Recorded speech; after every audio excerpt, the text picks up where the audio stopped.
मैथिली दुल्हन इसके मनमोहक गीत जरूर सुने। यदि अच्छा लगा तो चैनल सब्सक्राइब जरूर करें।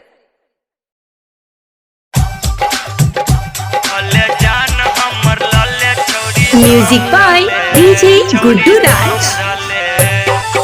पढ़ेला जा छोड़ी मर के सेंट चारली, पढ़ेला जा छोड़ी मर के सेंट चारली, पोरे पोरे झलकई छोका परा छो जाली, तनी दम धले छौड़ी दम धले, भले जान हमर ले गए सुन सुन सुन, भली जान हमर लले छोड़ी दम धले, भले जान हमर लले छोड़ी दम धले। पढ़ेला जाइछा छोड़ी मर के सेंट चारली, पोरे पोरे झलकई छोका पारा छो जाली, छोड़ी दम धले हे गई दम धले, भले जान हमर लले छोड़ी दम धले, भले जान हमर लले छोड़ी दम धले, भले जान हमर लले जान हमर लले, भले जान हमर लले छोड़ी दम धले। डीजे गुड्डू मधुबनी, डीजे गुड्डू मधुबनी, रूपम रिकॉर्डिंग स्टूडियो जीवा चौक मधुबनी।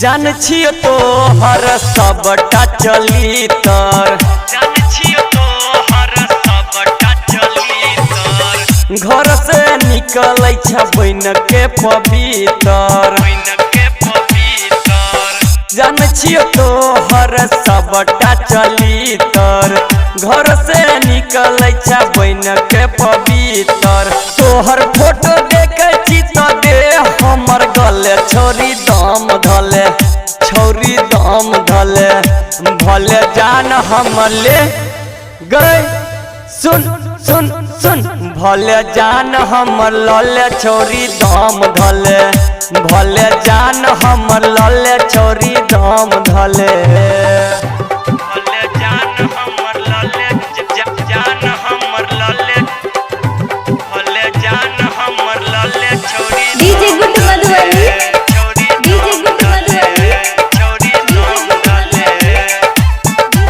रूपम रिकॉर्डिंग स्टूडियो जीवा चौक मधुबनी।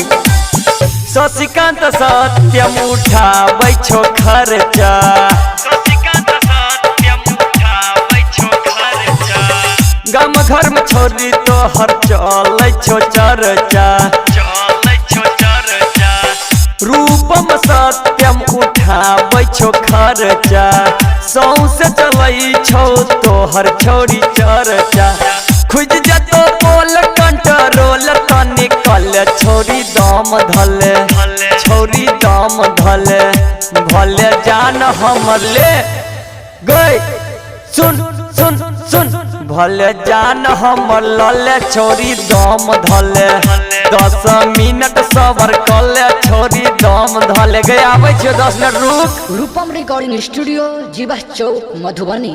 Mobile number 91 10 96 36।